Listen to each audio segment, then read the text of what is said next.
Accounting equation हमने पढ़ा था जिसका मतलब होता है एसेट्स इक्वल होती है लायबिलिटीज प्लस कैपिटल के। यहाँ कुछ ट्रांजैक्शंस दे रखे हैं, हमें इन ट्रांजैक्शंस को अकाउंटिंग इक्वेशन स्टेटमेंट में शो करना है। पहला ट्रांजैक्शन है Manoj started business with cash goods and building. उसने बिजनेस स्टार्ट किया कैश के साथ, गुड्स के साथ, बिल्डिंग के साथ। वैल्यूज हमें ये दे रखी हैं।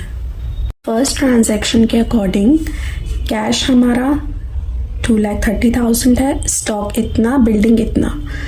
उसने ये सब कैसे परचेज किया होगा? ओनर ने उसको फंड दिया होगा जिसने उसको एज अ कैपिटल शो किया होगा। तो इन सब का टोटल मिला के हम कैपिटल में शो कर देंगे जो आएगा 5,30,000। Next he purchase goods for cash. उसने गुड्स परचेज किए कैश, तो गुड्स परचेज किए, स्टॉक बढ़ जाएगा 50,000 से और कैश कम हो जाएगा 50,000 से। ही sold goods for cash costing 20,000। कितने में? 35,000 में। उसने गुड्स सोल्ड किए जिसकी कॉस्ट 20,000 है, तो हम स्टॉक में से 20,000 डिडक्ट कर देंगे। हमें कैश में कैश सेल हुई है, कैश रिसीव हुआ होगा 35,000 ऐड कर देंगे। इनके बीच का जो डिफरेंस होगा 35,000 माइनस 20,000 इट मीन्स 15,000, वो हमारा प्रॉफिट होगा। कुछ भी प्रॉफिट एंड लॉस होता है वो हम कैपिटल में एडजस्ट करते हैं, तो ये 15,000 हमने कैपिटल में शो कर दिया। Next he purchase goods from Rahul. उसने गुड्स परचेज किए राहुल से, इट मीन्स उसने क्रेडिट परचेज किया है, तो स्टॉक हम 55,000 से बढ़ा देंगे और क्रेडिटर हम 55,000 से शो कर देंगे। He sold goods to Varun costing 52,000। उसने गुड्स सोल्ड किए। सबसे पहले देखते हैं कॉस्ट कितनी है, 52,000। हमने 52,000 स्टॉक में से डिडक्ट कर दिया। 60,000 के गुड्स सोल्ड किए, इट मीन्स वरुण को क्रेडिट सेल हुई है, तो डेटर में हमारा 60,000 आ जाएगा, प्लस जो 60,000 और 52,000 का डिफरेंस रहेगा 8,000 का प्रॉफिट, वो हम यहाँ शो कर देंगे plus. He paid cash to Rahul in full settlement. Rahul को कैश पे हुआ जिससे हमने क्रेडिट परचेज किया था, यानी 55,000 का अमाउंट ड्यू था और हमने उसका सेटलमेंट किया 53,000।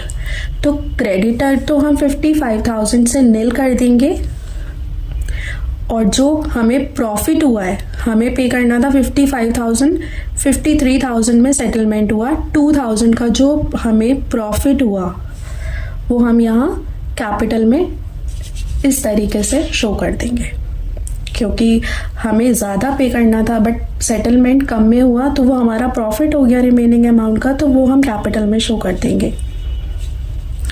Salary paid by him. Salary paid होती है 20,000, तो 20,000 डिडक्ट हो जाएगा, प्लस कैश में डिडक्ट होगा सैलरी। और कैपिटल P&L में हम कोई भी एक्सपेंसेस करते हैं तो हमारा प्रॉफिट पे इफेक्ट पड़ेगा। कोई भी एक्सपेंस क्या करेगा, हमारा प्रॉफिट कम करेगा, तो हम कैपिटल में 20,000 डिडक्ट कर देंगे। एक पॉइंट और, यहाँ जो राहुल को कैश पेमेंट गई थी तो हमारा कैश भी 53,000 से कम हुआ था, तो उसका इफेक्ट भी हम कैश में दिखाएंगे। Next receive cash from Varun in full settlement. Varun जो हमारा डेटर था 60,000 रिसीव होने थे जिससे हमें, उससे रिसीव हुए 59,000, तो 59,000 हमने यहाँ ऐड कर दिया और जो डेटर था हमारा उसको हम नील कर देंगे, प्लस जो हमें लॉस हुआ है, रिसीव होने थे 60,000 बट रिसीव हुए 59,000, 1,000 का जो हमें लॉस था वो हम कैपिटल में माइनस कर देंगे। रेंट है आउटस्टैंडिंग 3,000, ये पे नहीं हुआ है, ड्यू हो गया है, तो हम लायबिलिटीज में आउटस्टैंडिंग रेंट के नाम से 3,000 दिखा देंगे और प्रॉफिट में से कम कर देंगे, क्योंकि ड्यू हो पेड हो किसी भी एक्सपेंस का इफेक्ट जो है प्रॉफिट एंड लॉस पे आता ही है। Commission received by him 13,000, commission receive हुआ यानी कैश हमारा बढ़ेगा 13,000 से, प्लस हमारा कैपिटल, क्योंकि प्रॉफिट भी बढ़ेगा तो 13,000 हम कैपिटल में ऐड कर देंगे।